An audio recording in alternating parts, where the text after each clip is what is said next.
'Cause his life's nothing without your word by my side. You can use me, Lord. I surrender myself to you.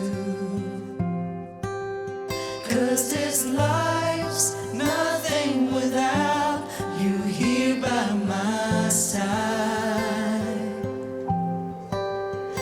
Every time I try to leave, I feel so weak. 'Cause I know I belong to you. Without you, Lord, everything will fall apart.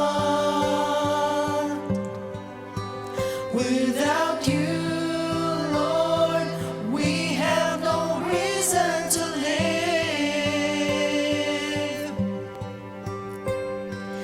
Let your will be done. In your hands we'll come as one. 'Cause we are not alone, we belong to you.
Try to leave, I feel so weak. 'Cause I know I belong to you. Without you, Lord, everything will fall apart. Without you, Lord, we have no reason to live. Let your will be done. In your hands we'll come as one. 'Cause we are not alone, we belong. Without you, Lord, everything will fall apart. Without you, Lord, we have no reason to live.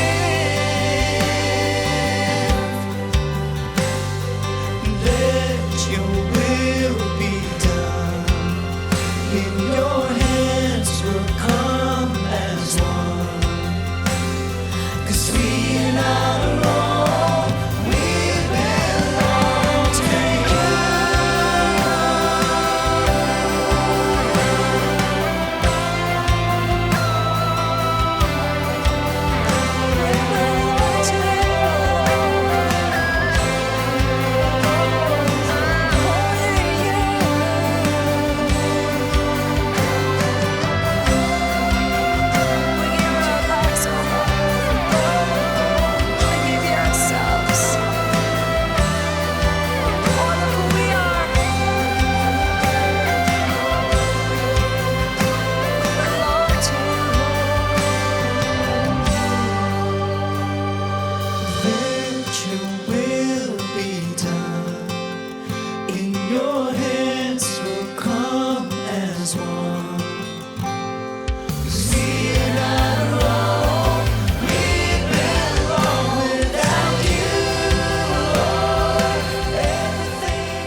pagtitipon natin na to, kung tayo po ay sama-samang magpupuri sa Panginoon, tiyak po na bababa po ang presensya ng ating Diyos. Holy Spirit, saturate my soul and let the light of God fill me now. Let your healing heart breathe life and make me whole, and let the peace of God let it reign. Lord, kung itong pinagpe-pray ko, hindi mo tutugunin, hindi mo patatawarin, buburahin mo pangalan sa aklat ng buhay, pati ako, burahin mo na rin, Lord. Yun ang tunay na prayer warrior. Bigat mo, bigat ko rin. Nadadama mo, nadadama ko rin. Yung heart mo, yung soul mo, naka-immerse doon sa pinagpe-pray mo. Huwag nyo nang kalilimutan gawin ngayon yan. Dahil yan po ang kailangan ng buong mundo. Prayer warriors ang kailangan po natin. Napakadaling kumalimot, napakadaling kumambyo at pawala sa hulog. Lalo na yung nag-aantay ng sagot, tas matagal, di makaantay. Sana po hindi tayo ganito na pinagpapalit natin ng Diyos at ginagawang Diyos-Diyosan ang mga bagay o tao na siya lamang ang lumikha. Sana po hindi natin binababa ang Diyos sa ganung level, katulad na ginawa ng mga Israelites. Tama, lahat po royal priesthood. Lahat nasa priesthood, pero hindi po lahat pantay-pantay yan. And if we are truly in the royal priesthood, we will get out of darkness. Envy is darkness, as is rebellion and subordination and pride and mutiny. They're all darkness. If you truly are part of the royal priesthood, you will get out of darkness. You will choose to stay in the light. And light, unity, submission, obedience, that is light. No matter what happens, we have to stay in the ship. No matter how big your troubles, your problems, your struggles are, no matter how hopeless your situation may be, no matter how life is full of darkness, it is difficult, it is hard, it is tough, you must stay in the church, you must stay in the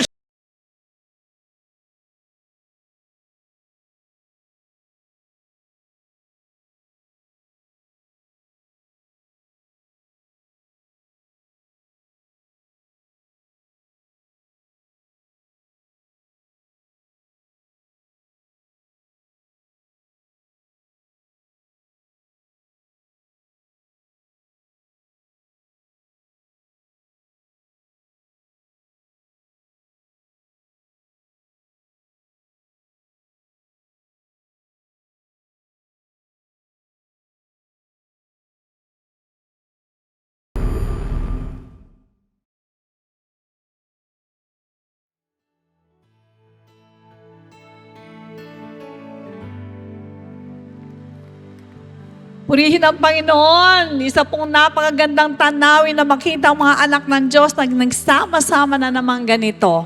Batiin muna natin ang mga nasa likod natin. Sabihin natin, magandang umaga sa iyo. Ayun, purihin po ang Diyos sapagkat kung minsan po nakakalimutan natin na batiin yung nasa likod, nasa kanan at kaliwa lang. Alright, ito po ang araw na kung saan pinagsama na naman tayo mulit. Alam ko po na hindi po basta-basta ang makarating po sa lugar na to. Kaya talagang labanan po yan. Pero salamat at nagtagumpay po tayo ng ating Panginoon. Alright, magandang araw din po sa inyong lahat, mga kapatiran po natin na nasa Luzon, Visayas, Mindanao, at sa mga international satellite churches natin. Ganon din po sa inyong lahat na nakatune in at makikisang maghandog po sa ating Diyos na buhay para po sa pagsamba, sa pasasalamat at pakikinig po ng kanyang dakilang kalooban. Welcome po sa Friends Again ng Jesus Christ. To God be the glory. Amen. Praise God. Bago po tayo sumulong sa paghahandog sa ating Diyos na buhay, magbasa po muna tayo ng ilang talata sa Biblia. Sa Psalms chapter 91, verses 14 to 16. Because He has set His love, everybody say love, upon me. Therefore, I will deliver him. I will set him on high because he has known my name. He shall call upon me and I will answer him. I will be with him in trouble. Everybody say trouble. I will deliver him and honor him. With long life, I will satisfy him and show him my salvation. Purihin pong ating Diyos sa ating po mga Kristiyano na tinawag ng Panginoon. Hinirang po tayo ng ating Diyos. At tayo po ay naglalakad sa panuntunan ng ating Panginoon. Kung lagi natin mapapakita sa Kanya ang ating malaking pagmamahal, napakaganda ng pangako sa atin. During the time ng trouble, siya ang magliligtas sa atin. Amen! Isang pangako lang mga kapatid ang pinakita sa akin ng Panginoon dito kasi hindi po basta-basta mabuhay sa mundo. Kanang, kaliwa, harap, likod. Minsan nahaharap tayo sa trouble. Pero anong pangako niya? I will be with him in trouble. Nasa atin ang Panginoon kahit na anong dinaranas mo, huwag kang matatakot sapagkat buhay ang ating Diyos. Yuko natin ang ating mga ulo, let us pray. Dakilang Ama, maraming salamat po sa mga pangako mo. Wala pong problema sa lahat ng mga pangako mo, Panginoon. Lahat ng ito ay natutupad po sa amin. Kaya lang tulungan mo po na mag-umapaw ang pag-ibig namin sa inyo, Lord. Dagdagan mo napakalaking pagmamahal namin sa inyo dahil takdal mahal mo kaming lahat. Sa ngayon, tinataas po namin ang aming mga sarili. Iunat mo po ang iyong mapagpalang kamay sa amin lahat. Igawad mo ang basbas mo sa amin, Lord. Patawarin mo po kami sa lahat ng aming mga pagkukulang, mga kahinaan o dili kaya ay mga kasalanan. Gawin mo po kaming karapat-dapat na isang banal na handog sa inyong harapan. Maraming salamat po, tinataas po namin, Lord, ang pasimula ng gawain ito hanggang sa dulo, O Diyos. Kayo pong siya manguna. Higit sa lahat, tinataas namin ang beloved Bishop na gagamitin mo upang kami po'y pakainin ng pagkain espiritual. Samahan mo po siya, Panginoon, at kaming lahat ay kausapin mo. Nagtitiwala po kami, Lord, ng iyong lakas, ng ipagkakaloob mo po sa amin. Sa iyong lahat ng kapurihan, ito po ang damot dalangin namin. Sa nag-iisang pangalan ng iyong anak na si Jesus. And everybody say, Amen!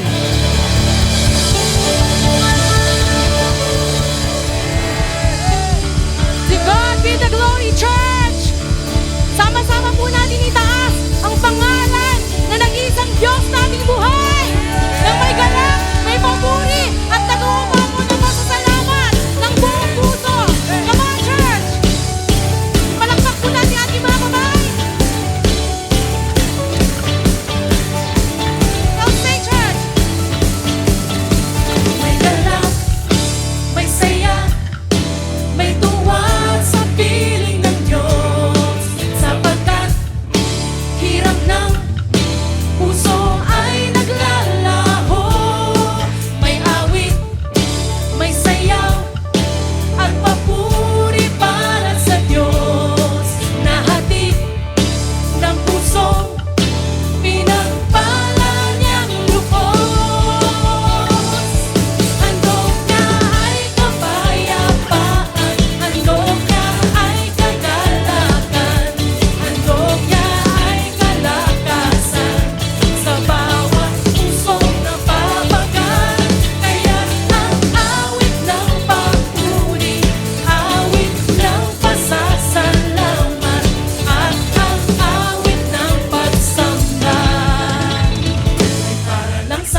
they think about me, it's alright.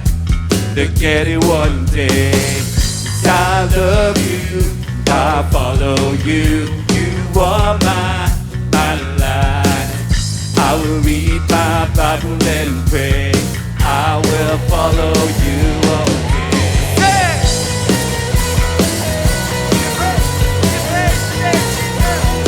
Sing, I don't care.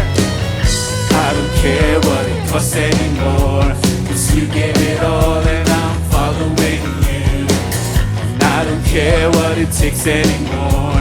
No matter what happens, I'm going your way. 'Cause I will follow. You are my life, my life. And I will read my Bible and pray. I will follow you all day, all day, all day, all day now, all day. We'll follow you, Lord. All day now, all day. Hey, Jesus. We don't care what they say. It's alright. I don't care what they say about me. It's alright. Hey, it's alright. I don't care what they think about me. It's alright. Shout, they get it one day. 'Cause I love you, I follow you. You are my life. I will read my Bible and pray. I will follow you all day, all day, all day now, all day. Jesus. All day, all day now, all day. Sing anyone, anyone around the sea. I can sing. Lord, you've been too bad. Oh, oh, oh. You would save them too. Clap your hands. Sing all day. Hey, all day now, all day. I will follow you. All day now, all day. Jesus, yeah.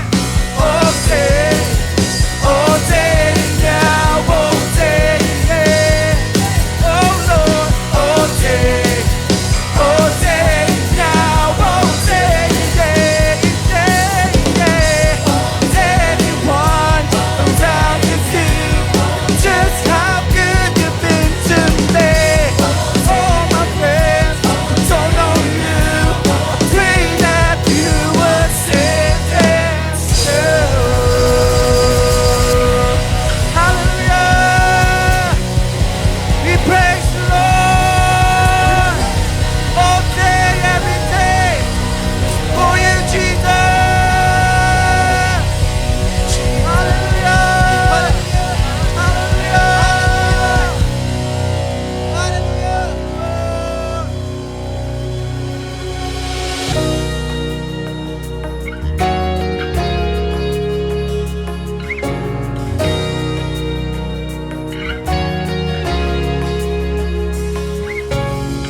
They say this mountain can't be moved. They say these chains will never break. But they don't know you like we do. There is power in your name. We've heard that there is no way through. We've heard the tide will never change. Oh, they haven't seen what you can do. There is power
later? Are you ready for later? Let's warm up, church. Let's warm up. Sabi po sa 2 Chronicles chapter 20. Believe in the Lord and you will establish. Believe in the prophets and you shall prosper. So warm up po natin mga kapatid. Naniniwala po tayo at alam po natin that Moses was a prophet of the Lord. And ito po ay nakasulat po dito sa Deuteronomy chapter 28. And we're going to read this all together. Yes? And tie our hearts and faith in these verses all together. Yes? Yes? Para mamaya po mga kapatid, handang-handa po tayo. Deuteronomy chapter 28, let's begin from verse 1. Now it shall come to pass, if you diligently obey the voice of the Lord your God, come on, read with me, to observe carefully all His commandments, which I command you today, that the Lord your God will set you high above all nations of the earth. And all these blessings shall come upon you and overtake you, because you obey the voice of the Lord your God. Blessed shall you be in the city, and blessed shall you be in the country. Blessed shall be the fruit of your body, the produce of your ground, and the increase of your herds, the increase of your cattle, and the offspring of your flocks. Blessed shall be your basket and your kneading bowl. Woo! Blessed shall you be when you come in, and blessed shall you be when you go out. Hallelujah! Come on, the Lord will cause your enemies who rise against you to be defeated, because your face they shall come out against you one way and flee before you 7 ways. The Lord will command a blessing on you in your storehouses and in all to which you set your hand, and He will bless you in the land which the Lord your God is giving you. The Lord will establish you, hallelujah, as a holy people to Himself, just as He has sworn to you, if you keep the commandments of the Lord your God and walk in His ways. Then all the peoples of the earth shall see that you are the called by the name of the Lord, and they shall be afraid of you. Oh, the Lord will grant you plenty of goods in the fruit of your body, in the increase of your livestock, and in the produce of your ground, in the land of which the Lord swore to your fathers to give you. The Lord will open to you His good treasure, the heavens, to give the rain to your land in its season, and to bless all the work of your hand. You shall lend to many nations, but you shall not borrow. And the Lord will make you the head, not the tail. You shall be above only and not be beneath, if you heed the commandments of the Lord your God, which I command you today, saith Moses, and are careful to observe them.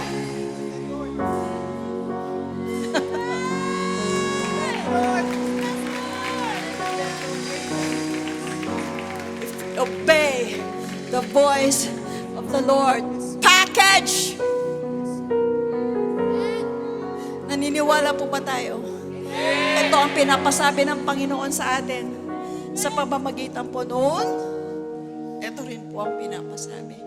Hanggang ngayon, hindi po siya nagbabago doon. Magpasa hanggang ngayon, ito ang pinasasabi ng Diyos sa lahat ng mga Abraham seed, sa lahat ng mga anak niya, na patuloy na sumusunod sa kanyang mga salita. Para sa atin ito, mga kapatid. You said, I believe. You said, it is done. You said, I believe.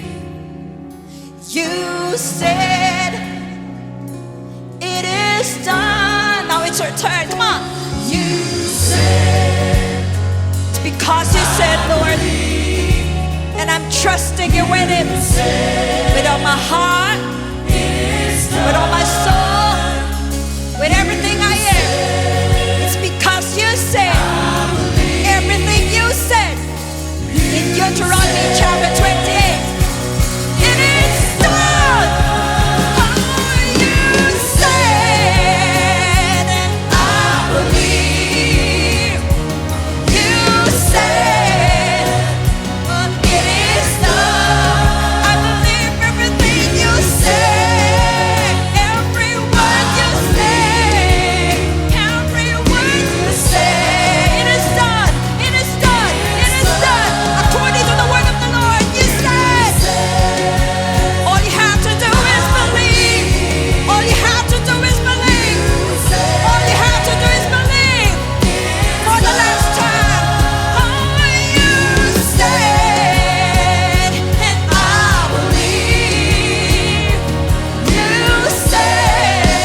palataya mga kapatid.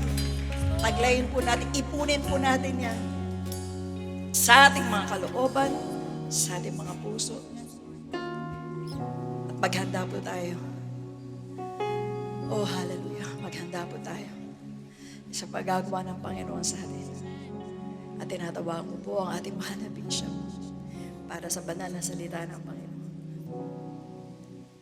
Oh, Jesus, thank you, Lord.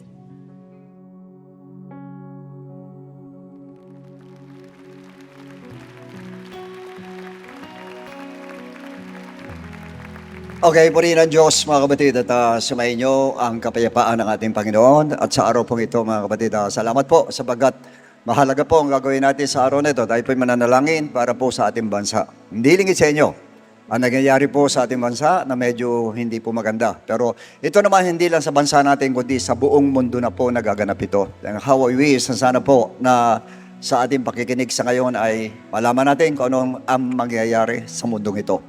In the book of 1 Timothy chapter 2, beginning from verses 1 to 4. Therefore, I exhort first of all that supplications, prayers, intercessions, and giving of thanks be made for all men, for kings, and all who are in authority, that we may lead a quiet, a peaceable life in all godliness and reverence. For this is good and acceptable in the sight of God our Savior, who desires all men to be saved and to come to the knowledge of the truth. And our subject today is entitled Prayer Rally. Yuko natin, ulo natin, dakilang mga salamat uli, O Diyos, sa pagkakataong binigay mo sa amin, Lord, na kami mag-aral ng iyong salita. Tulungan mo kami, Panginoon. Pangunahan mo kami, Panginoon, na Espiritu Santo mo, Diyos, lalo yung lingkod, O Diyos, para lahat ng mga anak ko nandito ay madama namin, O Lord, ang lahat ng ipasasabi mo, O Diyos, at maantig amin damdamin, Lord, sa lahat ng sasabihin mo, Ama. Tulutan mo madama namin, O Lord, kung gaano kalapit, O Lord, ay yung pagbabalik, kung gaano kalapit, Panginoon, ang mga distractions na darating sa mundong ito. Tulutan mo rin namin mga bisita, O Lord, ay mabuksan ang mga puso at isipan, O Lord, para malaman kung nasaan na kami ngayon sa mundong ito, Ama. Maraming po salamat, Lord. Gamitin mo yung lingkod, O Diyos, para iyong tagapagsalita. At tulutan mo, Panginoon, maging malinis kami sa harapan mo para malaya ka makamangusap sa lahat ng mga anak mo nandirito. Pati sa lahat ng mga nanonood sa television, Panginoon. Maraming salamat po, Lord. And this we ask in Jesus' name. Amen and amen. Okay now, brothers and sisters, most people are unaware of what's coming to this world. They have no idea about the spiritual significance of these events. And many will be caught off guard when these things takes place. Now, what is the future of the planet Earth? Anong kinabukasan ng mundong ito? Brothers and sisters, ako naniniwala about 90% ng population ng buong mundo ay hindi alam kung ano ang mangyayari dito sa world. Sa katunayan po, kung titignan natin yung clippings natin po, yung maraming tao po na sabihin natin na naglalakad, na doon at yan po mga yan ay lahat sila, sabihin natin, maghahanap buhay o maaaring pupunta sa trabaho, iba papasok. Pero tingnan ninyo, itsura nila, sa palagay ba ninyo, alam nila kung ano mangyayari dito po sa mundong ito. Alam kaya ng lahat ng mga taong ito kung ano na ang nangyayari sa world at kung ano ang mangyayari sa world. Alam kaya ng mga taong ito. Yan po ang malaking katanungan, mga kapatid, kung alam po nila. Hindi lamang yung mga tao ngayon na busy araw-araw. Ganon din po yung mga tao po, katulad ito na halos parang kasindami ng langgam itong mga taong ito na ina-idolize itong taong ito. Ang ina-idol ngayon din ang Diyos. Yung kanila mga ina-idols, yung po mga singers nila, yung mga talented singers na magaling daw umawit, kaya andyan sila, nagtatalo na sila at habang tumatalon sila, alam kaya nila kung ano mangyayari sa ating mundo. Alam kaya nila. Yung mga mahilig sa sports, ganyan karami nanonood niyan. Nagsisigawan sila Tumatalon sila, pero alam kaya nila kung ano ang mangyayari dito sa world. Alam kaya nila. Yan ang malaking katanungan. At hindi lang yan, tumatalon sila, masaya sila, wala silang kamalay-malay na bigla na lang may mangyayari sa mundong ito na hindi magugustuhan ng lahat ng mga tao dito po sa world. So in other words, dito po sa parting ito ay pinapakita sa atin ng Lord. Ganyan din dito sa mga football stadium na ito ng mga maraming tao sa basketball court. Pag naglalaro sa NBA, nandoon na napakamahal ng bayad po at libo-libong tao nanonood po pero hindi alam kung ano ang mangyayari sa world. Sa araw-araw kung papasyal kayo sa downtown, makikita ninyo doon sa mga busy streets, sa mga cities, makikita nyo ang daming tao, parito sila mga kapatid, sa hapon, sa busy hour sa hapon, sa umaga, ganun din po. Pero alam kaya nila kung ano ang mangyayari sa mundong ito. At nakalulungkot isipin mga kapatid na kung minsan po, even believers ay alam na mangyayari pero hindi pa rin ganon yung kanilang reaksyon ay tila baga hindi nila alam kung ano ang mangyayari sa mundong ito. In other words, sa parting ito po ay bibigyan ko kayo ng kung ano ang future ng planet Earth in chronological order. Pagkatapos ng rapture day, tayong lahat na nandirito mga anak ng Diyos, pagkatapos ng kunin ng ating Lord, pagkatapos ng rapture day, ang unang-unang magaganap ay ang reigning po ng Antikristo po. At saka ang false, fueled by the false prophets. In 2 Thessalonians 2:7 says, the scripture says, for the mystery of lawlessness, the mystery of the Antichrist is already at work. Gumagana na siya. Only who now restrains will do so until he is taken out of the way. Ang Holy Ghost lang po ang pumipigil.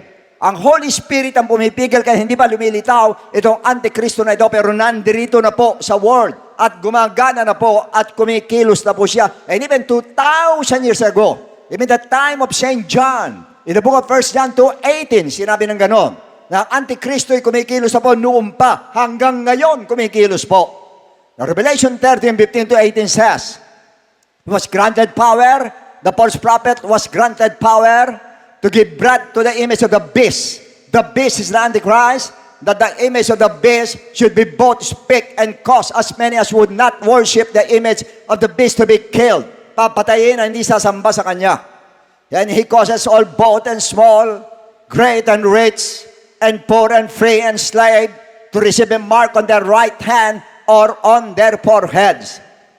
Next, and that no one may buy, no one may sell, except one who has the mark of the name of the beast or the number of his name. Para sa akin po, wala na po ibang kahulugan ito, kundi literal po. It's either tatak, it's either pangalan, it's either number of the beast. Wala na pong iba. Wala na yung sinasabi nila na mayroon pang ilalagay na kung ano na hindi makikita. Wala po. Makikita yan. May mark po na makikita. It's either sa noo o sa kamay po. Literal, meron po. Verse 18 says, and here's wisdom, let him who has understanding calculate the number of the beast, for it's the number of a man, and his number is 6. 6 and 6. As a matter of fact, sa ngayon po hindi nyo lang alam, gagamitin yung salitang groom. Ginugroom na po, mga kapatid, ng Antichrist ang mga tao sa world. Ginugroom na. Na ang world, binabago niya mula sa culture. Ang kultura, binabago na niya. Ang mindset ng kabataan. Saan sila papunta? Ano na future ng kabataan? Ano na future ng inyong hanap buhay? Ano na future ng pamilya? Ano na future ng world? Ano na future ng lahat natin sa buhay natin? Ano na magiging future? Baganto mindset na ng demonyong ito ang lahat ng tao sa world. Mindset ng kabataan, nandun ang pride, nandun ang rebellion, nandun po. And how we sa inyo lahat ng mga kabataan nandito po, hindi kayo mahawahan ng espiritong ito. Ng kayabangan, espiritu ng pride, at espiritu ng rebellion, mga kapatid. Sa magulang, sa gobyerno, sa kumpanya, sa lahat, rebelde ang maraming mga kabataan sa ngayon. Diretso yung salita, rebelde po. Yan po yung espiritu of Antichrist. Ginugroom yung mga bata para maging rebelding katulad niya. Yan po ang dahilan. Kanya ganon ito po, itong demonyo ito po, ay walang ginawa kundi sulsulan yung mga kabataan po. Nililigalay sa mga immoralities na ngayon po. Immoralities na sabihin natin hindi maganda. Lalaki sa lalaki kakasal, babae sa babae kakasal, na yan po'y karumal-dumal sa harapan ng ating Diyos sa buhay. We are not against homosexual. We are not against lesbians. Hindi po. Mahal sila ng Lord. Pero homosexuality, ayaw ng Lord, ayaw po niya po ang ginagawa nito mga ito. Ayaw niyan lalaki, sa babae sa babae, ayaw ng ating Lord. Hindi po sa Diyos yan. Hindi po sa Lord. As sa Lord po, ginawa ng Lord ang babae, ginawa ang lalaki, para silang dalawa magsama, magkaroon ng pamilya, at hindi po lalaki sa lalaki, babae sa babae. Hindi po. At tayo ng Lord. At tayo ng Lord. At hindi natin kukonsinti sa church ang ganyan po. Yes, we love homosexual. We love lesbians. Mahal natin sila. Pwede silang pumunta resort, pwede silang pumasok dito, pwede silang magsimba, pwede lahat gawin nila na dito na masumamba sa ating Lord at manalangin sa Lord, magbago sila, walang problema po. Pero ikasal, hindi natin gagawin po yun. Sana po pahintulot ng Lord na masubukan po tayo, pero hindi natin gagawin po yun. Kaya sa parte na pinapaalam sa atin ng Lord, ganyan na po kasama ang world ngayon. At pagkatapos po sa reign ng Antichrist na yan, papasok na po ang 7-year tribulation po. Composed of the 7 seals sa Revelation chapter 5. Yan ang una, 7 seals. Pag sinabing 7 seals, hindi po maganda yon. Puro salot po yon. Revelation 1, ano sabi ganon? And I saw in the right hand of who sat on the throne a scroll written inside and on the back sealed with 7 seals. Ano yung 7 seals na yon? Hindi lahat tatalakayin natin, hapyawan lang natin. Verse 2. And look and behold, a white horse, take note, white horse. White horse, he who sat on it had a bow, a crown was given to him, and he was went out conquering and to conquer. Kino-conquer at mag-conquer po ito. Yan ang una po, ang white horse. Sa verse 4, and another horse, fiery red, pula naman ito, pulang kabayo, went out and it was granted to the ones who sat on it to take peace from the earth, and that people should kill one another. Magpapatayan. Tao sa tao magpapatayan po. And next verse. In verse 5, and upon the third seal, I heard the third living creature say, come back, see. So I look and behold a black horse, white horse, red horse, black horse. And he who sat on it had pair of scales, timbangan sa kanya kamay. Ito po, ibig sabihin to sa diretso salita, tataas ng gusto ang bilihin po. Ngayon po, umaangal sa taas ang bilihin, ito po, darating ang time na ang kikitain mo kahit ganong kalaki, sapat lang para sa'yo. Hindi mo na kaya magpamilya. Sa taas ng bilihin. Why? Law of supply and demand. Malakas ang supply, malakas ang demand, walang supply po. Magkakaroon ng shortage sa pagkain. Tandaan niyo po yung sinabi ko sa inyo. Magkakaroon ng shortage sa pagkain. At pag nakaroon ng shortage na, tataas ang bilihin ngayon na hindi makaka-afford ang mga tao na magpamilya pa. At ang sumunod dyan ay ang pale horse. And look and behold, a pale horse, maputla.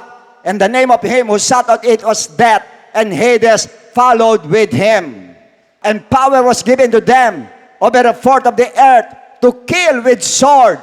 Over the fourth of the earth, 1/4 ng mundo po, tao sa mundo, ay papatay with hunger, with death, and by the beast of the earth.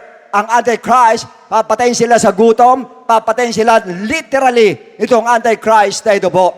Yan yung seven seals, mga kapatid, hindi lahat 7 yan, pero tinalakay ko yung iba. Ang 7 trumpets ang susunod. Pag 7 trumpets, huwag niyo akalahin na magandang trumpet na nagtutrumpeta yung anghel. Oh yes, may trumpet, pero ang meaning po ay salute pa rin ang meaning. Revelation 8:2. Ano sabi ka doon? And I saw the 7 angels who stand before God, and to them were given 7 trumpets. Ano yan 7 trumpets na yan? Next verse. And he opened the bottomless pit. Smoke arose out of the pit like the smoke of a great furnace. So the sun and the air were darkened because of the smoke of the pit. Next. And they were not given authority to kill them. Pinawalan yung mga demonyo po na marami pong demonyo nakakulong sa hindi nyo alam. Pawawalan po ito. Pag pinakawalan ito, ilan libon taong nakakulong yan, tsaka pakakawalan ngayon, gaano katindi mga yan. Gaano kasama yung mga yan. Napigilan sila na maraming taon na hindi sila lumalabas doon. Tsaka mo palalabasin ngayon. Ano ang gagawin sa tao niyan? Grabe matindi po ang gagawin sa mga tao niyan. Their torment was like the torment of a scorpion when it strikes man. Para yung kagat po na alakdan ang gagawin sa kanila. Ganong kasakit po. And next, in those days, men will seek death. Hahanapin mo ang kamatayan, pero hindi mo masusumbungan. They will desire to die, and death will flee from them. Na naisip mo mamatay, pero hindi ka mamamatay. Dahil torture talaga ang papahintulot po sa mga tao. Hindi alam yan nung nandun sa football stadium. Hindi alam yan ng mga nanonood sa concert. Hindi alam yan ng mga taong gano'n na parito po dito sa downtown. Hindi nila alam. Revelation 9:18, ano sinabi gano'n? And these 3 plagues, a third of mankind was killed. 1/3 ng population mamamatay. By the fire, by the smoke, and the brimstone which came out of their mouths, yung lumalabas sa bibig po nila. Marami mga interpretation, iba mga commentaries, meron yung sasabi yan, mga tangke raw, ano. Pero sa akin po, salot lahat po yan. Revelation 15:7, the 7 bowls, 7 seals, 7 trumpets, 7 bowls. Yan po lahat ng yan, puro salot po. Verse 7. The scripture says, and then one of the 4 living creatures gave to the 7 angels 7 golden bowls full of the wrath of God.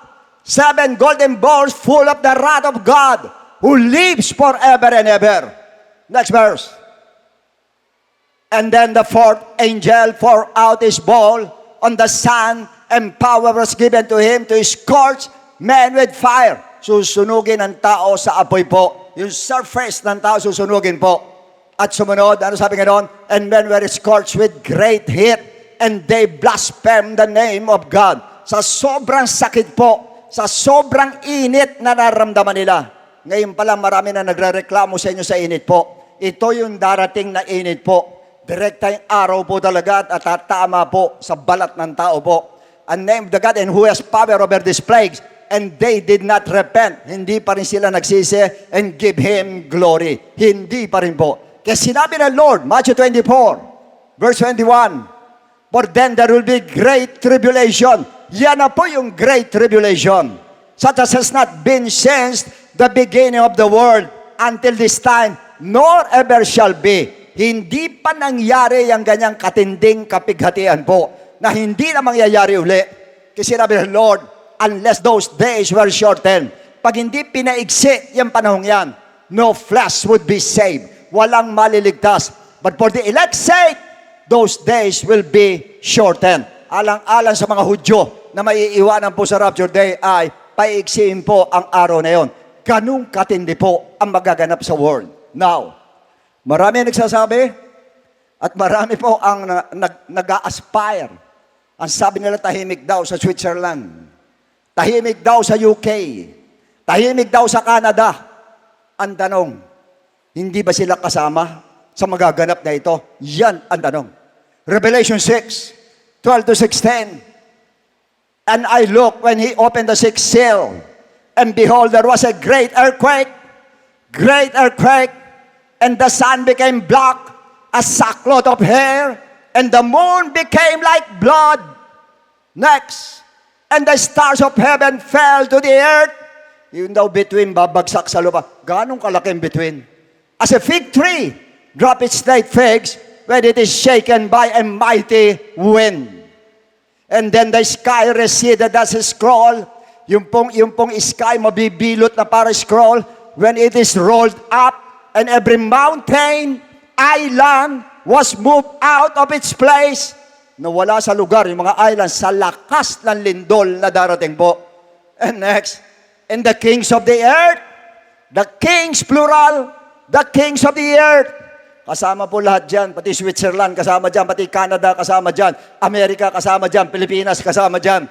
The great man, the rich man, yung mga elite, yung mga mayayaman po, nasaksakan na yaman na hindi madaponan ng langaw po, kasama sila dyan. The commanders, the mighty men, mga generals po, 5 stars generals, kasama dyan. Every slave and every free man hid themselves in the caves and in the rocks of the mountains. magtatago sa bundok yung mga yan, magtatago sa kuweba po sa sobrang takot po nila sa magaganap dito sa world. Kaya sinasabi ko sa inyo mga kapatid, kayo lahat nanonood ngayon, pati kayo nanonood sa television, yan po ang magaganap sa world na ito na hindi alam na maraming tao. And next verse says, and said to the mountains and rocks, fall on us, tabunan mo kami, at itago mo kami from the face of Him who sits on the throne and from the wrath of the Lamb. Ang nakaupo sa throne, ang Lamb of God, si Jesus Christ. Huwag niyo expect na sa panahong ito, ang makikita niyo Jesus Christ, yung pinako sa cross, na mukhang kawawa. Hindi po. Matatakot kayo sa itsura ni Jesus Christ pag nakita ninyo na nagliliyab ang mata dahil sa puot sa mga taong hindi po sumunod sa Kanya. And for your information, the Great Tribulation is knocking at the door. Hindi natin alam kung kailan. Pero sa mga nangyayari, sabi ng iba, malayo pa ikang mangyari yan. Hindi pa magaganap yan. Malayo pa nga kaya. Tingnan natin itong mga clippings na ito na susunod. Ito nagaganap naman sa ngayon. Yan ang nangyari po. Gano'ng katindi ito itong baha na ito mga kapatid. Tingnan nyo kung paano ito. Ganyang katindi na mga kalamidad na nagaganap sa ngayon po. Yung mga bahay kung bumagsak, dire-diretso. Hindi nagkakaroon ng ganyan nung araw. Pero ngayon, nagkakaroon na ng ganyan po. Ganyang katindi kung tangayin yung mga kotse, kala mo mga laruan, yung bahay kung bumagsak, kala mo laruan lang. Ganyang katindi po. Sana magising na ang mga tao. Sana magising na mga presidente. Sana magising na mga tao sa world. Sana magising na po. Ito po, kalabit pa lang ng Lord ito. Pag dumating, sinasabi ko sa inyo kanina, hindi nakalabit yun. Hampas na yun ng Diyos, mga kapatid, sa mga taong ay sumunod po sa Kanya. At hindi lamang yan. So dito po yan ang lindol na naganap po. At alam din natin kung gaano katindi itong, kundi anong kamera, 6.8 po yata ang lakas po ng lindol na ito. Pagka 8, napakalakas po. Pero for information po, yung sinasabi kong lindol kanina po, hindi bababa ng 10 po yun. Pataas po yun. Kaya ganun katindi, pati mga bundok na wala sa pwesto, pati island na wala sa pwesto, sa lakas ng lindol na darating na yon. Kaya dumarating sa atin dito, introduction pa lang, dumarating na yan. Marami pang darating na mas matindi po dito sa mundong ito na dapat alam ng mga tao po.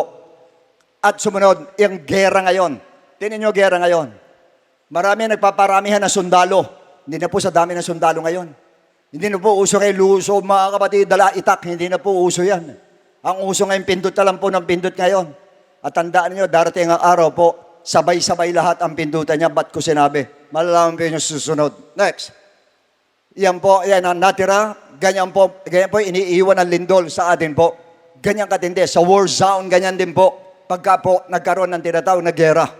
At ganoon din po, ito yung wildfire na naganap po. For information, kahapon po ay tumawag sa akin po o nag-text sa akin yung pastor natin po sa Canada. At sinabi niya mga din, nagulat daw sila sapagkat dati ang wildfire sa forest lang. Ngayon po yung mga bahay na nila nasusunog mga kapatid. 20,000 po nilikas sila dahil mga bahay nasunog po. Hindi na po yung forest na nasusunog, bahay mismo nasusunog. Sa Hawaii nangyari din yan, bahay na nasusunog. Ganyang katindi na ngayon. Mananampalataya, wake up! Gising na!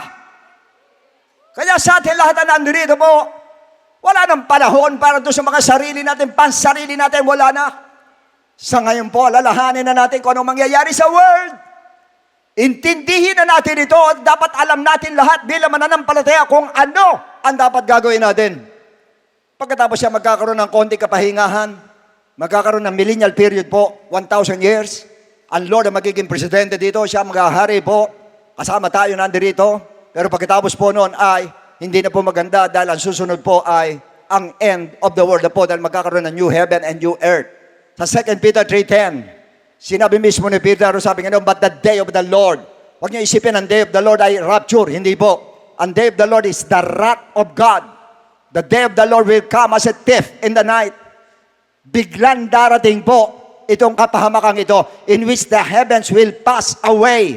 Mawawala ang heaven with a great noise and the elements will melt with fervent fire. Lahat daw ay malulusaw. Both the earth, the works that are in it will be burned up. Lahat daw ay malulusaw, lahat masusunog. Pati itong building na ito masusunog. Anong pwedeng gumawa niyan? Alam natin lahat.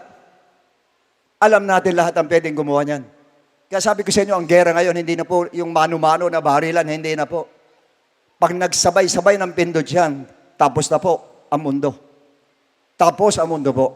At dyan yung makikita kung paano po, matindi po. Ang nuclear po, napakatindi. Buhay ka, mahagnas ka. Nalakita kayo sa Hiroshima, mga kapatid, doon sa kanilang museum, nung ibagsak doon, ang atomic bomb pa lang po yun. Hindi pa yung nuclear weapons sa ngayon po. Atomic bomb po binagsak. Yung mag-ina, nando doon sa may simbahan, nakaupo, unti-unti, nalulusaw sila. Ganun katindi mangyayari po. Bakal kayang lusawin po. Building kayang lusawin po. Sa tindi nito mga chemicals sa ito na inimbento ng tao na pinaisip ni Satanas. Tuwan-tuwa tayo dahil ngayon nakita natin, advance na kayo, meron ng gano'n, meron ng ganyan. Ngayon hindi ka gano'n, puro modern ngayon. Oh yes. Modern, pero tignan mo yung ginagawa na modernize nila ang military ngayon. Para sandali lang, wasak na ang mundo. And honestly speaking, yung dati po, hindi na po mababalik pa. Huwag nyo isipin yung dati, babalik pa. Yung weather noon, nakala nyo babalik pa? Hindi na po. Yung sinasabi natin, weather lang yan. Hindi na po. Ang weather po ay, kung noon po, hindi masyadong mainit. Kung noon po ay mainit, ngayon po mas mainit. Ang susunod po ay saksakan na ng init. Pa-worse po yan. Huwag niyong intayin magbabago pa. Hindi na po. Hindi ko kayo dinidiscourage, pati kayo nanonood sa television. Marami dyan pagkaganyan ng salita naman sinasabi, dinidiscourage, hindi dinidiscourage. Yung totoo lang ang sinasabi sa atin para alam natin kung saan tayo pwesto sa mundong ito. Alam natin kung ano ang dapat natin gagawin. Ang morality, alam na natin, replaced by evil. Wala nang moral ang tao ngayon, mga kapatid. Maging sa pagnanakaw sa lahat, wala na po. Wala na po. Kailan lang po, kumuha kami ng makakasama namin, kasambahay po namin, pinamasahihan pa namin. At talagang naggumaso 6,000, iiwan daw yan ng 2,000 yung kanyang magulang, iniwanan pa rin ng 2,000, iniwanan ng ganito. Pagdating sa bahay, mga kapatid, mabait po siya, mabait. Mamaya natuklasan ni Elder Way, nawawalan siya, mga kapatid. Mamaya nawawalan din si Pastora. Mamaya nawawalan din si Sister Friend. Ang dami, nagnakaw po sa loob ng bahay. Isa sila, mga kapatid. Sa akin, hindi niya ako manakawan. Kasi yung wallet ko, kinikwintas ko sa akin. Kahit magsisiyar ako, dala ko yung wallet ko. Yeah, dala ko talaga. Hindi ko pinapayagan mag-isa na nando doon yung wallet ko. Alam ko na eh. Alam ko na. Ang ibig ko sabihin, ganun ako kaingat dahil alam ko, any moment, anything can happen. Kanya doon sa pating yun, ayun, naisahan sila, mga kapatid. Dinala namin sa presinto, hindi raw pwedeng ikulong dahil wala daw ebidensya. Inaamin na nung tao, hindi pa raw pwedeng ikulong. Kailangan daw may ebidensya. Kanya ngayon po, kung gusto niya ebidensya, mula umaga hanggang gabi, kung kayong videohan nyo yung kasama ninyo para may ebidensya kayo. Ganun pala ngayon, mga kapatid. Kaya ibig sabihin sa parte ito, pinapaalam sa atin ganong kasama sa ngayon po. Kung ganong kasama. Kaya sa parte yan, pinapaalam sa atin ng Lord. Ingat po tayo. Masama ang evil days po ngayon. Huwag kayo basta magtitiwala ngayon. Huwag yung gamitin ang tiwala. Ang gamitin ninyo, kaayusan. Kailangan may rules. Pag may rules kayo, hindi kayo maisahan. Pero pag wala kayong rules at puro tiwala, kawawa kayo. Pag kaya ang ginawa po ninyo, hindi po obra. Ang economy, kala nyo babalik pa sa dati? Maaari bumalik sa dati ang pansamantala. Pansamantala, uunlad, magugulat kayo para makapasok lang yung Antichrist. Pero sabihin nyo talagang gano'n na, hindi po. Pansamantala lang. Kaya lahat na yung magiging worst po. Hahantong sa pinaka-worst. Worst na po, hahantong ang future ng planet Earth. And we are heading in that direction. Diyan na po tayo patungo po. Kanya, what are we going to do? Yan ang tanong ngayon. Anong gagawin natin ngayon? Ngayon, sinabi ng Psalm 73 verse 12, Blessed is the nation whose God is the Lord. Mapalad ang bansa na ang Diyos ay ang ating Panginoon. Mapalad. Psalms 144 verse 15. Happy. Ang ibig sabihin ng blessed po ay happy. Happy are the people who are in such a state. Happy are the people whose God is the Lord. Kanina, happy is the nation. Ngayon, happy is the people. Kanya pag ang Diyos mo, yung tunay na Diyos, mapalad ka at masaya ka dapat. Dahil nasa iyo ang tunay na Diyos.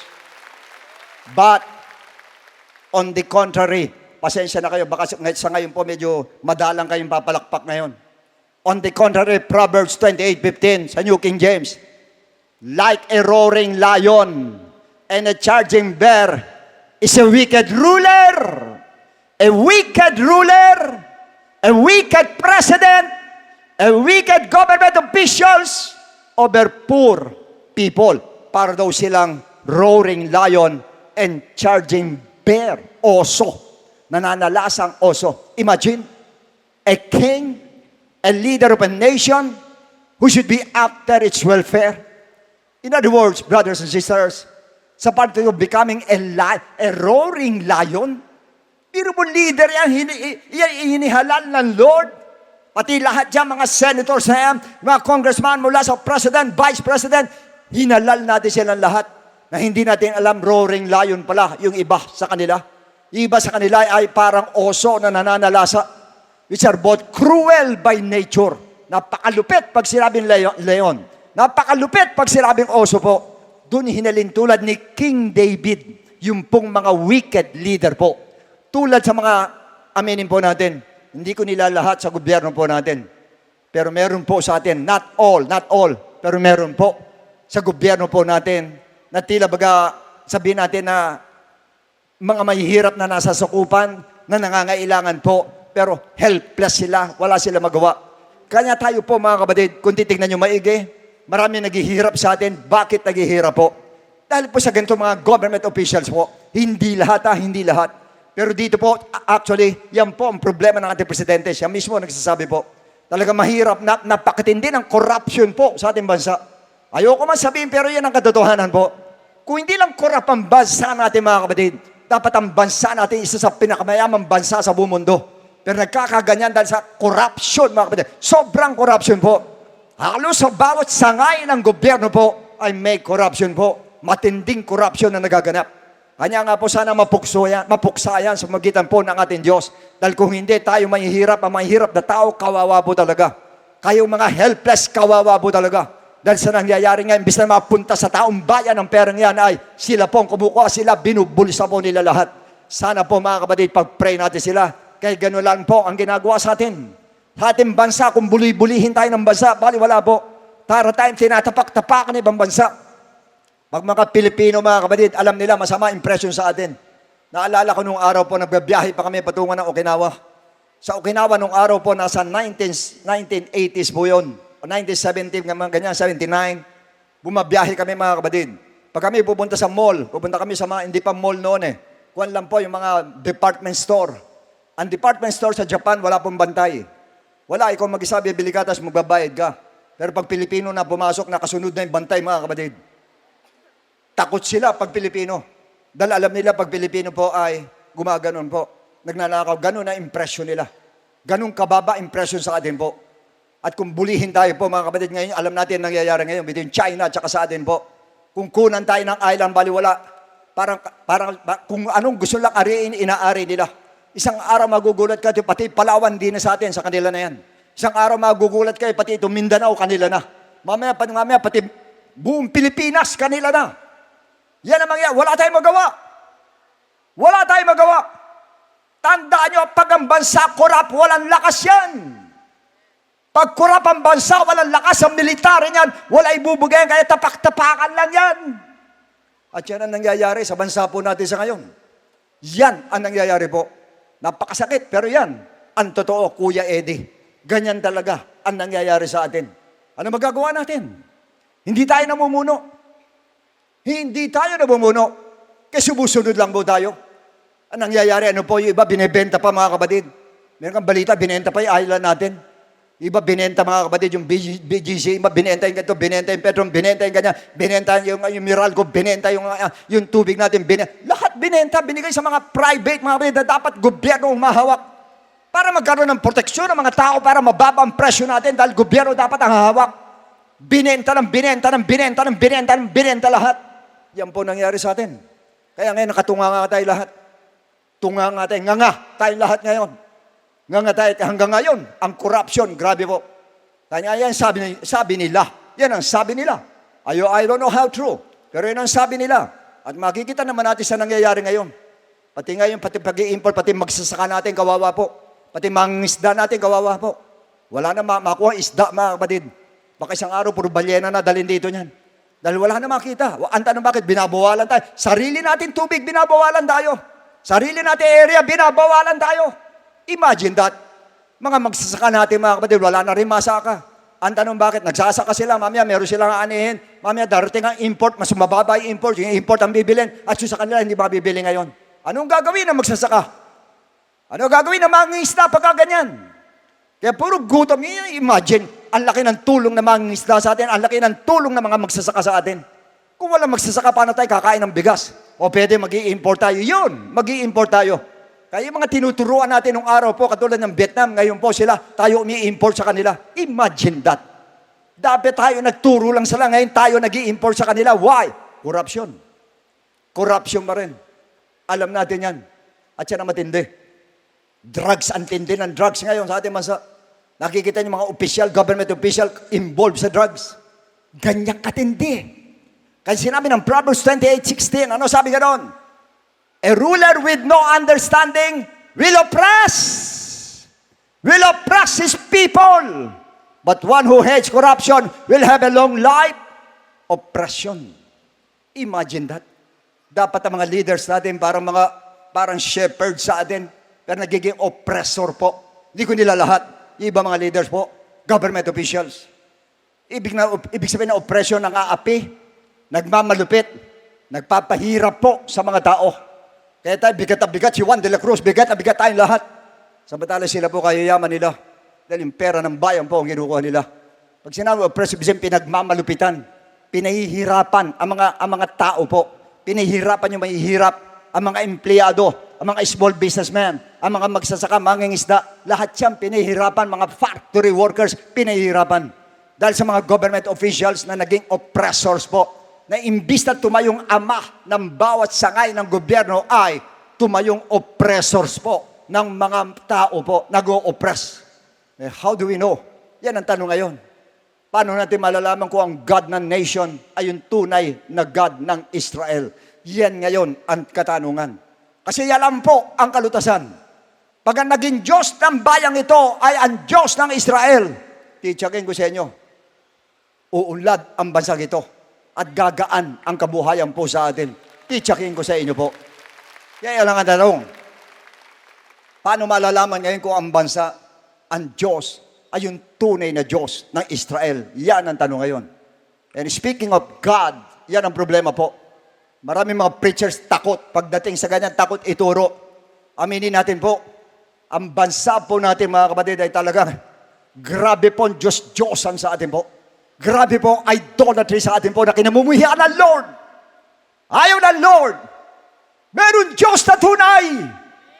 Meron Diyos na hindi nakikita. Pero tunay ang Diyos na nakikinig, ang Diyos na marunong makinig, ang Diyos na kumikilos, ang Diyos na tumutugon, ang Diyos na nagsasalita, ang Diyos na makapangyarihan, hindi Diyos na nakatayo lang. Ganun ang Diyos na kailangan natin. Yan na po ang Diyos na kailangan natin. Hindi yung Diyos na kasaan mo ilagay, pwede. Kanya ko alam yung galing ako dyan. Yung Diyos ko saan ko nilalagay. Hindi ganun ang Diyos. Ang Diyos marunong lumakad. Ang Diyos marunong tumakbo. Ang Diyos marunong kumilos. Ang Diyos umuunat ang kamay. Yun ang kailangan natin Diyos. Na bawat isa sa mga Pilipino, pati kayo nanonood sa television, yung ganong klase ng Diyos ang kailangan po natin. Ang tunay na Diyos. Nakita nyo Israel, mga kapatid. Ang Israel, ang batas nila, ang batas ng Diyos. Ang ordinansa nila, ang ordinansa ng Diyos. According to God's law, yun ang kanilang sinusunod. Pag nag-disobey sila, dinidiscipline sila.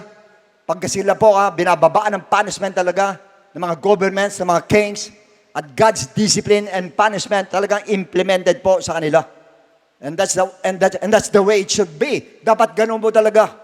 Dapat ang government din po natin, dapat pattern po sa Word of God ang kanila po mga batas. Why? Romans 13:1-2. Ano sabi ka doon? Let every soul, lahat ng tao, be subject to the governing authorities. Governing authorities. Why? For there is no authority except from God. Yung lahat ng authorities na mga nandiyan sa government officials, sa Diyos galing po. Kaya yung sinabi ni Pilato sa Lord, Hindi ba lang pwede kitang palayain? Ano sabi ng Lord? Hindi mo magagawa yan unless nabigyan ka ng karapatan nun nandoon sa taas. Ang Diyos na nagbibigay. And the authorities of that exist are appointed by God.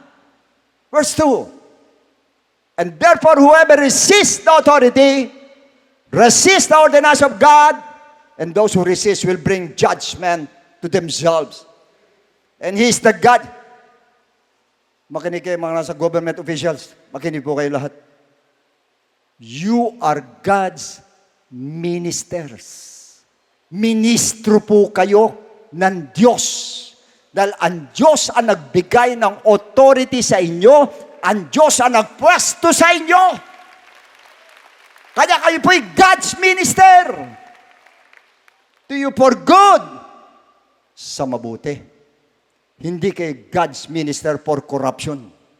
God's minister for good. Kayo lahat na nandiyan dyan sa gobyerno po. But if you do evil, be afraid, for He does not bear the sword in vain. Matakot kayo sa kanila pag gumagawa kayo ng masama. Ang problema, sila mismo gumagawa ng masama. Paano matatakot ang mga tao? For He is God's, binulitan naman. He is God's minister, an avenger to execute wrath on whom who practices evil. Eh, paano po ko yung mismo nagpa-practice ng evil sila mismo? Yan ang problema. Kanya sa parte ito, pinapaalam na Lord sa atin po. Sana po itong mga ating mga government official maging God's minister talaga. Na talaga magmi-minister sila sa mga tao bilang parang ministro sila ng Diyos. Na katulad ng ministro ng church, mga kapatid, na ang inaalala kapakanan ng mga tao po. Now, tayo ngayon bilang Kristiyano, what are we supposed to do? Ano ang dapat nating gagawin? Yan ngayon ang tanong. 1 Timothy 2:1-2. Therefore, I exhort first of all that supplications, that prayers, intercessions, and giving of thanks be made for all men. Sa lahat ng tao, panalangin natin. Sino pa? Pray for the kings. Pray for the kings. Pray for the president, vice president, senators, congressmen, lahat mayors, lahat po pati barangay, pag-pray natin. And all who are in authority. All who are in authority. All. That we may lead a quiet life, peaceable life, and all godliness and reverent. Panalangin daw natin silang lahat ng nasa gobyerno po. Ezra 6:10, ano sabi niya doon? That they may offer sacrifices of sweet aroma to the God of heaven and pray for the life of the king. Pray for the life of the king and his sons. Why pray? Sinabi ko na kanina, first, to have a quiet life. Kung gusto ninyong matahimik na buhay, panalangin nyo yung mga nasa gobyerno po para magbago sila. Peaceable life, kapayapaan. Magkaroon tayo ng kapayapaan. Panalangin po natin sila. Godly life, maging makadiyos po tayo. Magiging makadiyos pag pinanalangin natin sila mismo magiging makadiyos. At yung buhay na reverent life o yung paggalang po ay mapapasa atin po. Galangan sa isa't isa ang mangyayari. Why? That's why we have to pray for all the government's officials of our country. We have to pray. Why? Another why na naman. Bakit dapat po? 1 Timothy 2:3-4. For this is good. This is good. Bakit pananalangin? This is good. Ano pa? And acceptable in the sight of God, our Savior. Una, this is good. Pangalawa, katanggap-tanggap sa ating Diyos, sa ating tagapagligtas, na anong gusto? Who desires all men to be saved and to come to the knowledge of the truth. Yun ang gusto ng Diyos. Maligtas pati sila. Kaya imbis na condemn natin, i-pray po natin para maligtas sila. Para magkaroon tayo ng peaceable life, quiet life, reverent life, godly life. Magkaroon po tayong lahat. Pray para sa lahat ng mga Pilipino na maging tunay silang Kristiyano po. That's why blessed is the Philippines whose God is the Lord. Pag yan po ang nangyari sa atin, why? Bakit magiging blessed?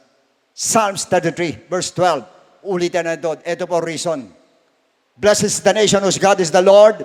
The people has chosen as his own inheritance. Next. No king is saved by the multitude of an army. A mighty man is not delivered by great strength. Hindi nyo kaya yan. Kahit kayo marami pang mga missiles kayo, may nuclear pa kayo, wala pa rin yan. Next. Verse 17. A horse is a vain hope for safety. Nung araw po, pag maraming kabayo, mananalo kayo dahil marami kayong mga chariots. Neither shall it deliver any by its great strength. Hindi pa rin kayo di-deliver niyan. Next. And for I will not trust in my bow. Yan sa labi mismo. Hindi ako magtitiwala sa aking pana, nor shall my sword save me. Hindi ako save ng aking espada. Next. But you have saved us from our enemies. Ikaw mismo, Lord, ang magsasave sa amin. And have put to shame those who hated us. Ang Diyos ang magliligtas sa atin. At hindi lang tayo liligtas. Verse 8. And in God we boast all day long and praise your name forever. Kanya ikaw ang aming pupurihin po. 18 and 19. Ano sabi nga noon? Behold, the eye of the Lord is on those who fear Him. Ang mata ng Diyos nandun sa lahat ng may takot sa Kanya. On those who hope in His mercy. Sa lahat ng umaasa sa Kanyang habag, nandun ang mata ng ating Lord. And next verse, to deliver their soul from death. Para i-deliver tayo sa kamatayan and to keep them alive in famine. Nandun pa rin po. Tayo po ay hindi gugutumin ng Lord. Una, He will protect our nation. Siya magpo-protect po sa atin. Laban doon sa umaangkin sa atin po. Laban doon sa gusto mag-capture sa atin. Against the nation who harass us. Yung nag-harass sa atin, ang Diyos po ang magsasave sa atin. And how I wish yung presidente natin nakikinig ngayon. Mr. President, pagdating sa military, wala tayong magagawa dyan. Ang laki ng China, wala tayong magagawa. Pero titsakin ko sa inyo, ang Diyos natin may magagawa dyan. Si Jesus Christ may magagawa dyan. Ang Diyos ang asahan po ninyo. Pati ng pamilya ninyo, pati ng cabinet member ninyo, lahat kayo, pati mga senador, ang Diyos ang asahan natin. At ang Diyos ang kikilos sa atin. He will supply the financial need of our nation. Oh yes, ang Diyos sa economic crisis, ang Lord pa rin ang magliligtas sa atin. He will perform miracles for our nation.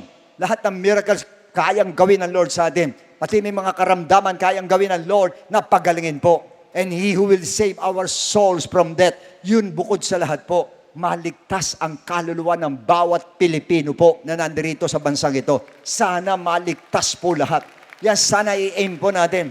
Kayo lahat ng mga politiko, please don't get offended. Kayo po nakafocus talaga dyan sa inyong ginagawa, walang masama po.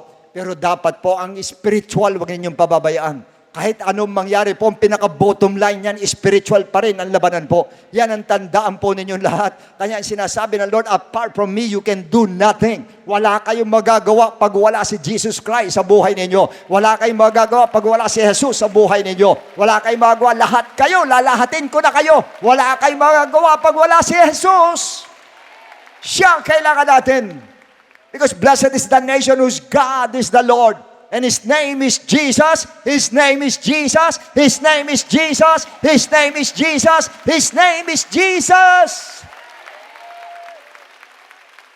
Ano ngayon ang gagawin natin? 2 Chronicles 7:14. Ito po para sa mga Israelites ito. Pero pwede sa atin po.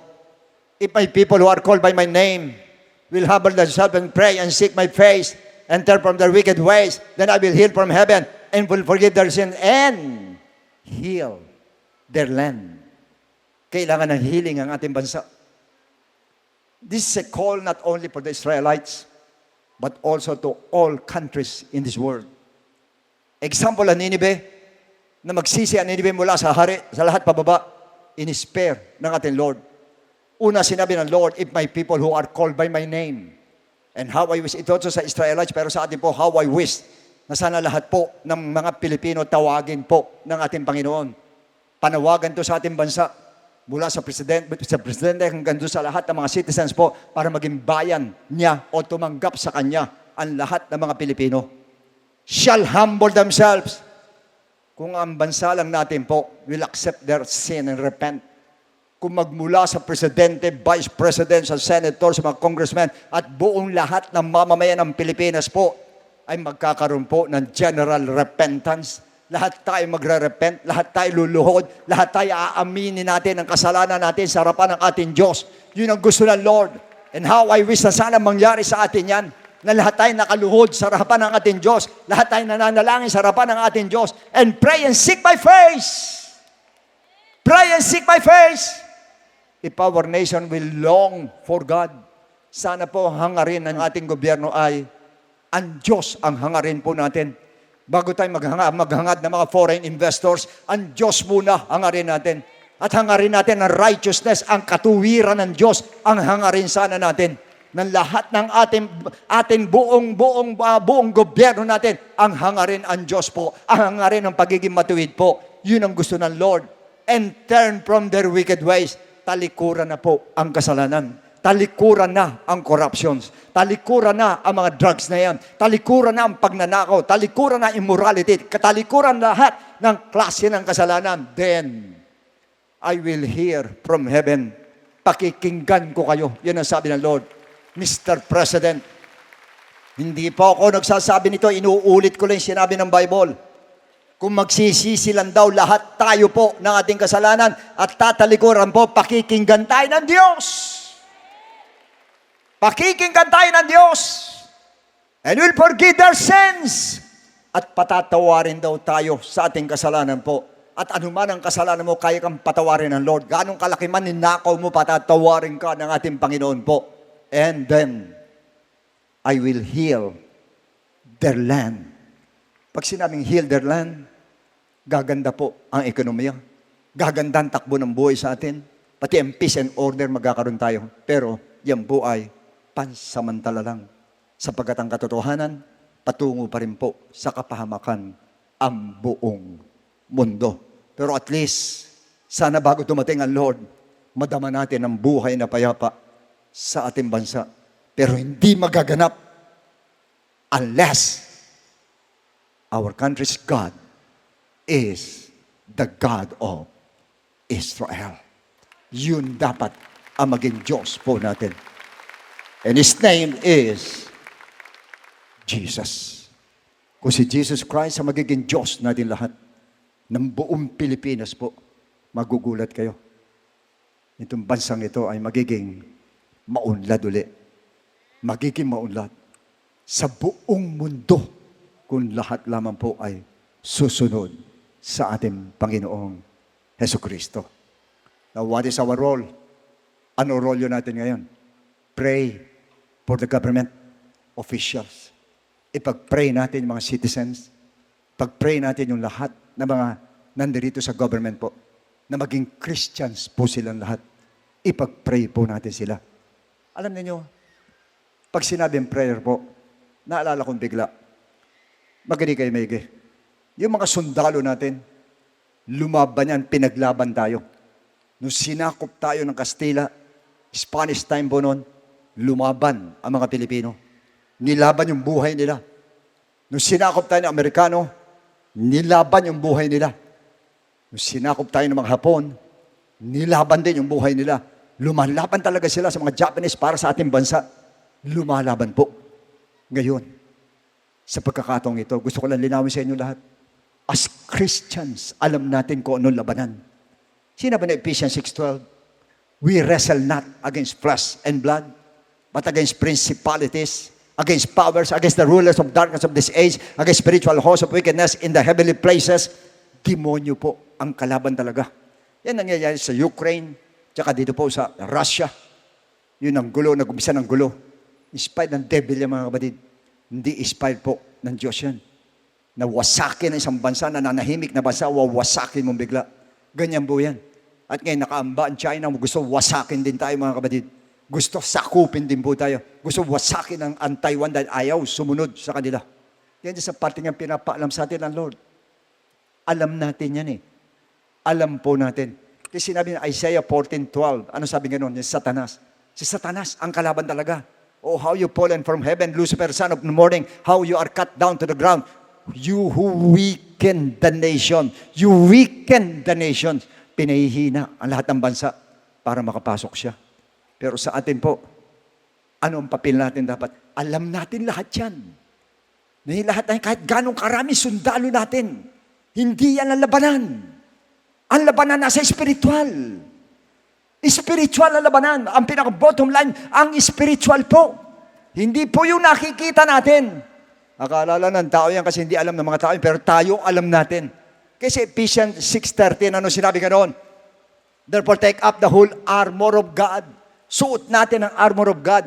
Lahat yan nandiyan, breastplate of righteousness, salvation sa paa natin, lahat shield of faith, lahat sinabi tungkol po dyan. Pero sa verse 18, ang pinakamatindi nating weapon po, praying always. Praying always with all prayer and supplication in the Spirit. Yan po ang pinakamatinding weapon po natin. Prayer po. Mas matindi pa sa nuclear po ang prayer na pagsumagot ang Diyos na gumawa ng langit at lupa. Kaya niyang pigilan lahat po yan. Prayer po. At yan po ang gagawin natin sa ngayon po. Yan ang gagawin natin sa ngayon po. Mananalangin po tayo. Tayong lahat na nandirito mananalangin po para sa ating bansa. Kaya sa oras pong ito mga kapatid, hinihiling kong tumayo po tayong lahat. At tayo po'y dadako sa ating panalangin. Sana po, ang panalangin natin, maging prayer warrior tayo, na ang panalangin natin sa puso manggagaling po.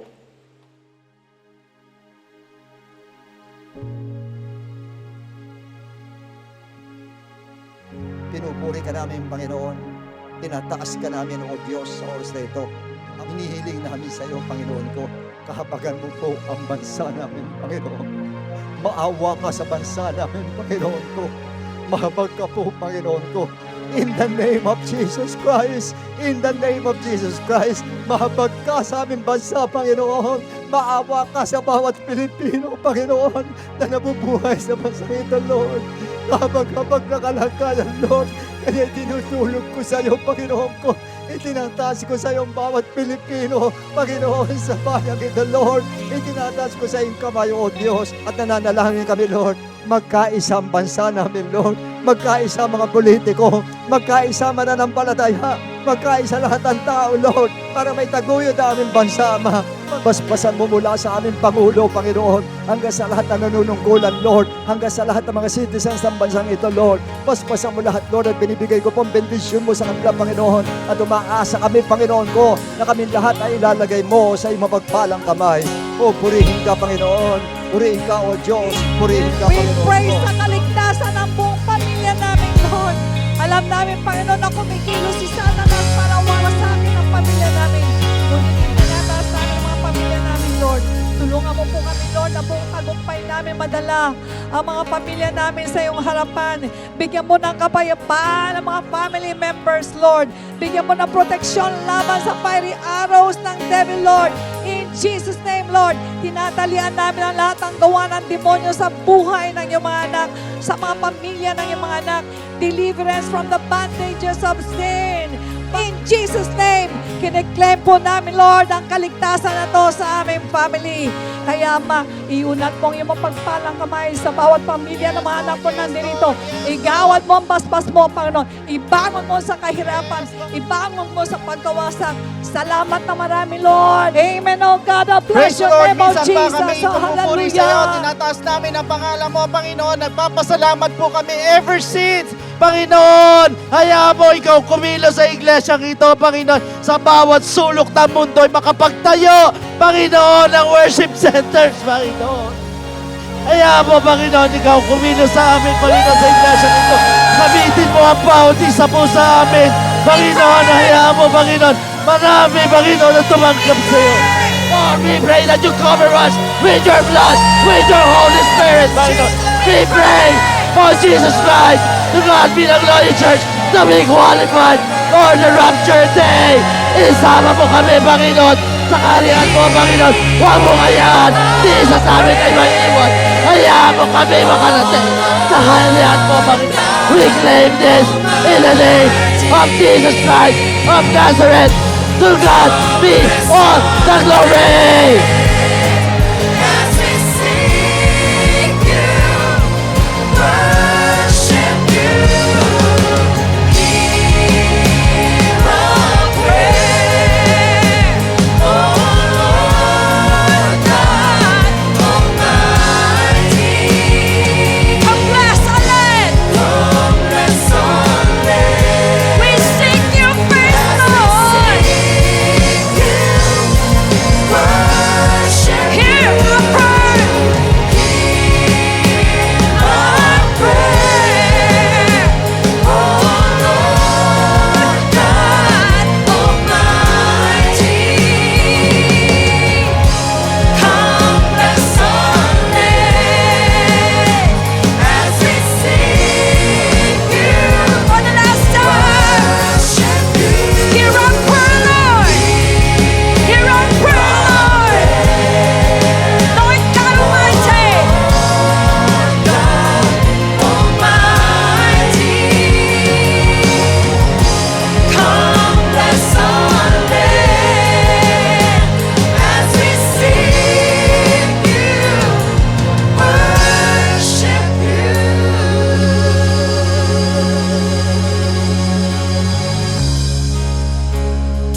Praise the Lord. Ang lahat po na lumakas, masaya, nabuhay, na-encourage ay sumigaw ng praise the Lord! Alam niyo mga kapatid, napakasarap po palang manalangin. Nang magkakasama po pala tayo. Iba po yung power. Nasama-sama po tayo nananalangin. Bawat isa nagpapalakasan, pinapanalangin ng mundo, ang iglesia, ang pamilya. Iba po, mga kapatid. Kaya with that, talagang walang hanggang pasasalamat sa ating Panginoon. And of course, salamat po sa ating pong beloved Bishop na patuloy na ginagamit na ating Panginoon. Ni-lead po tayo sa panalangin. Maraming salamat sa ating beloved Bishop. Ganyan din po sa ating pong beloved Pastor Norma. Maraming salamat. Pero sa pagkakataon po ito, mga kapatid, sa lahat naman po ng aming po mga bisita, pwede po ba na maanyayahan po kayo dito po sa harapan? Habang we are sharing the gospel po sa inyo. So allow me to get a few moments of your time sa lahat ng mga bisita po na nandito sa pagkakataon pong ito. Kanina, nabanggit po ng ating beloved Bishop regarding po sa 7-year tribulation. And the only way para tayo po'y maka-escape or makatakas niya sa sinasabing 7-year tribulation na hindi tayo masama dyan is only through the rapture day. Kaya lang po ang tanong, paano naman tayo makakasama sa rapture day? Ang unang-una is we need to accept Jesus in our lives by believing in His gospel for you to be saved. Pag sinabi po nating salvation, so please listen to me sa lahat ng mga bisita na nandito, ganyan sa lahat ng mga first-time viewers po natin. Pag sinabi natin salvation, ang sabi po sa Ephesians chapter 2 verse 8, for by grace you have been saved through faith. Malinaw na sinabi ng talata, we are saved by grace through faith. Kaya lang tanong, saan po tayo mananampalataya at maniniwala? Yan po ang tanong. It is found in the book of 1 Corinthians chapter 15 verses 1 to 4. It is about the death of Christ, the burial of Jesus Christ, and the resurrection of Jesus Christ. Ito po yung tinatawag na gospel of Jesus Christ na kailangan po natin paniwalaan at sampalatayanan yung pong death, burial, and resurrection. Kaya alam po ang tanong, is believing enough? Pag tayo po ba'y naniwala, nanampalataya, wala na po tayong gagawin. Alam niyo po ang sabi po sa 1 Peter chapter 4 verse 17 sa bandang baba ng talata, what will be the end of those who do not obey the gospel of God? Ano daw ang katatapusan? Ano daw ang dulot doon sa mga hindi sumunod sa gospel ng ating Panginoon? So sa madalit sabi, ang gospel of Christ must be obeyed. Pag tayo nanampalataya at naniwala, kailangan lakipan po natin ng pagsunod. Hindi po tayo matatapos doon sa paniniwala lang at pananampalataya, but kailangan sundin po natin siya. Kaya lang, the question is, how will you obey? Paano natin susundin? It is found in the book of Acts chapter 2 verse 38. First, we need to repent. Tayo po'y magsisisi po ng ating po mga kasalanan. We're going to ask for forgiveness. We're going to confess our sins. Hingi po tayo ng tawad sa ating Panginoon. At naniniwala po ko, kahit marami kang nagawang kapalpakan, marami kang kasalanan na nagawa sa Panginoon, sabihin mo na ikaw na yung pinakamasamang tao sa balat ng lupa. But for as long as nandun yung genuine repentance sa inyo po mga puso, the Lord is willing and able to forgive your sins. Dahil ganyan po ang ating Panginoon, sa puso po nakatingin. Hindi po siya interesado doon sa nagawa sa nakalipas mo, kundi sa puso po siya tumitingin. So yun po yung unang step, we need to repent, at dyan din po papasok yung pong death to sin. Second, we need to be baptized in the name of Jesus Christ. So tayo naman po ibabautismo sa tubig, so ilulubog po tayo sa tubig in the name of Jesus Christ po yan. At ang sabi po sa Romans chapter 6 verse 4, therefore we were buried with Him through baptism into death. Ulitin ko, therefore we were buried with Him through baptism into death, that just as Christ was raised from the dead by the glory of the Father, even so we also should walk in newness of life. Sa madalit sabi, we need to be baptized in the name of Jesus Christ. Why? Para bagang inililibing naman po natin ang ating po mga kasalanan, kasabay naman po ng paglilibing kay Kristo. Yan po yung pangalawa pong step. And the third step is, we need to receive the gift of the Holy Spirit. Diyan naman po papasok ang ating transformation, yung ating pong regeneration. So sa madalit sabi, tayo mababago na po, na nabanggit din po sa Romans chapter 8 verse 11, ganyan po sa Titus chapter 3 verse 5. Pag sinabi po natin gift of the Holy Spirit, we're also receiving power. Power saan? Power to overcome all our weaknesses. Aminin nyo man hindi, lahat tayo may kahinaan. Ang hirap magbago pag sa ating sarili lang. But once you have the gift of the Holy Spirit, or the Holy Spirit itself nasa inyo, yan po yung tutulong po sa atin para mapagtagumpayan po yung lahat po ng ating pong mga weaknesses. At yan din po ang tutulong po sa atin to overcome all the evil forces of darkness in our lives. So ito pong tatlong ito ay kailangan maganap po sa ating pong mga buhay. First, we need to repent. Second, we need to be baptized in the name of Jesus Christ. And third, we need to receive the gift of the Holy Spirit. And that is what we call the good news. And that is the gospel of Jesus Christ. So at this moment, lahat po kayo na nandito sa harapan, ganyan po yung lahat ng mga first-time viewers, pwede po ba na itaas po ninyo yung dalawang kamay bilang tanda ng pagsuko? Yuko po ninyo yung mga ulo. And please repeat after me na nandun yung buong puso na tayo po yung nagsisisi sa ating pong mga kasalanan. So please repeat after me. Kayo din po sa mga first-time televiewers po namin. Please repeat after me. Itaas po ninyo yung mga kamay.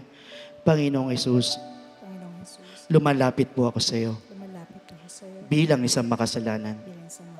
Patawarin mo po ako sa lahat ng aking mga pagkakamali at pagkukulang. Sa oras na ito, tinatanggap po kita bilang Diyos ng aking buhay. At tinatanggap po kita bilang sariling tagapagligtas. Naniniwala po ako na ikaw ay namatay, ikaw ay nilibing, at sa ikatlong araw ay nabuhay na magmuli. Tulungan mo po ako makapagsimula ng bagong buhay at idagdag mo po ako sa iyong kaharian. Maraming salamat po sa pangalan ni Jesus. Amen. Yan po yung first step. Para sa pangalawang step po, andyan po yung green flag sa left po ninyo, orange flag po dito naman po sa kanan ko, at sa kaliwa ko po yung green flag. Sumunod lang po kayo dyan. Saglit lang po yan, may explain lang po sa inyo further. Huwag po kayong maglala, wala pong bahay dyan. Sunod lang po kayo sa kanila. Sige po mga kapatid, i-explain lang po sa inyo further para mas maintindihan lang po ninyo. Sunod lang po kayo doon. Ayan po. Praise the Lord. Palakpakan po natin ang ating Panginoon. Praise God. Maraming salamat. So meanwhile, here's our beloved Pastor Norma for the additional message and benediction. So God bless every one of you, and to God be all the glory.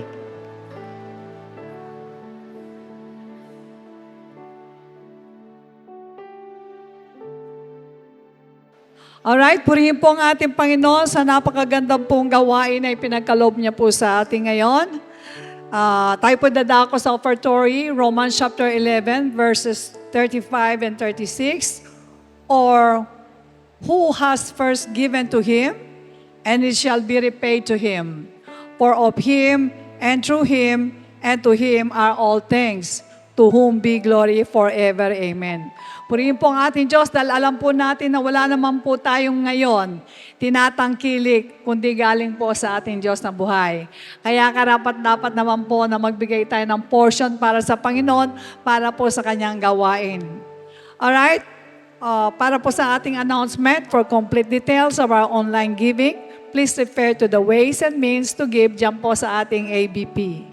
Maraming salamat din po sa mga kapatirang walang sawang sumusuporta sa ating mga gawain.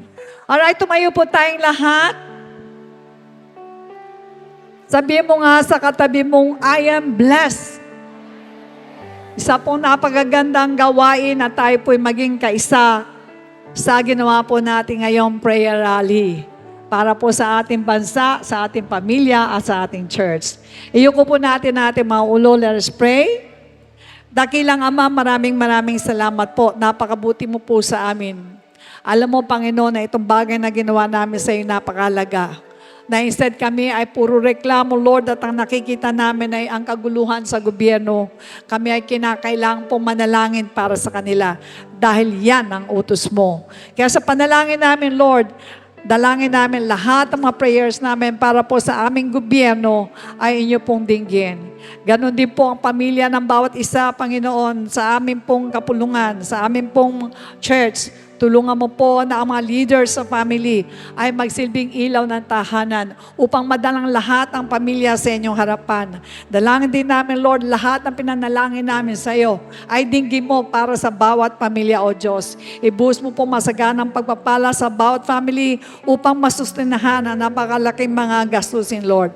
At sa aming iglesia, huwag mo pabayaan na makapasok, Panginoon, ng mga deceiving spirits, mga deceiving doctrines, Lord. Tulungan mo na tayuan namin namin kung ano man ang doktrinang totoo, tama at makakarating sa iyong harapan. Dalangin namin, Lord, ang lahat ng mga pamunuan, ang lahat, Panginoon, ng sangay ng gawain ito ay pagpalain mo. Ibuhos mo po ang masaganang pagpapala sa inyong mga anak. Huwag mo pabayaan ang madisib ng kaaway. Ibuhos mo rin, Panginoon, ang spiritual blessing, ang physical blessing, ang financial blessing, O Diyos. Nagtitiwala po kami, Lord, na hindi mo pababayaan ang bawat isa.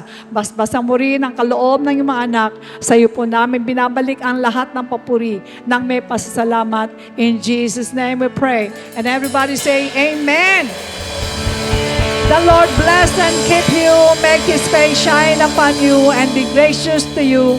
Lift up His countenance upon you and give you peace.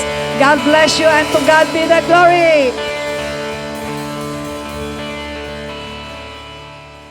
A blessed day to all brethren. Let us pay attention to these important reminders. For online giving and Bible study offerings, you may refer to the details being flashed on the screen.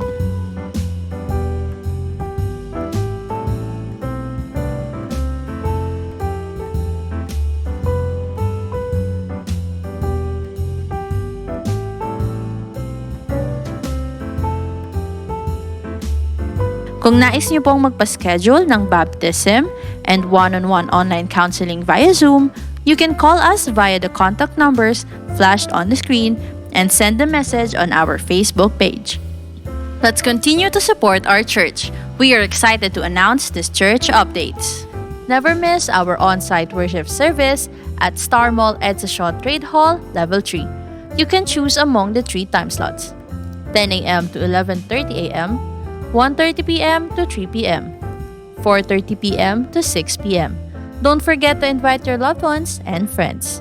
Be spiritually recharged as we gather for congregational fasting on September 23, Saturday, 9 a.m. at Star Mall Edsa Shaw Trade Hall. To all 1FCers and students, see you at the monthly 1FC Fellowship Night on September 4, Monday, 7 p.m. via Zoom. To all Servants Force, our chapter reading for our Servants Force devotion on Tuesday, August 29, is Psalm chapters 110 to 113.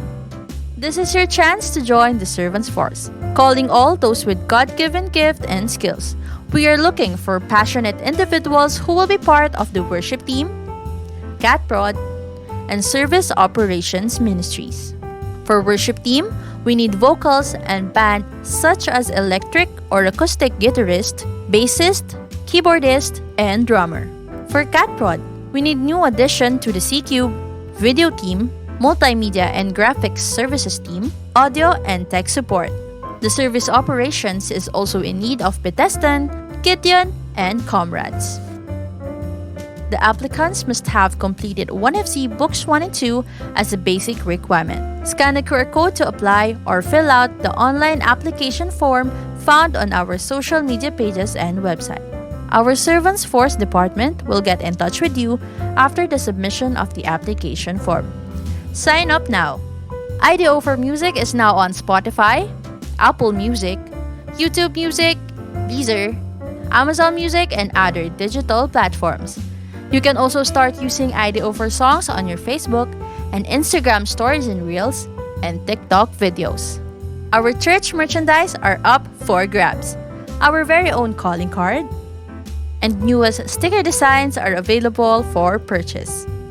We encourage you to visit our church kiosk located at the entrance to purchase. You can also contact us via our Facebook page or the numbers flashed on the screen to order.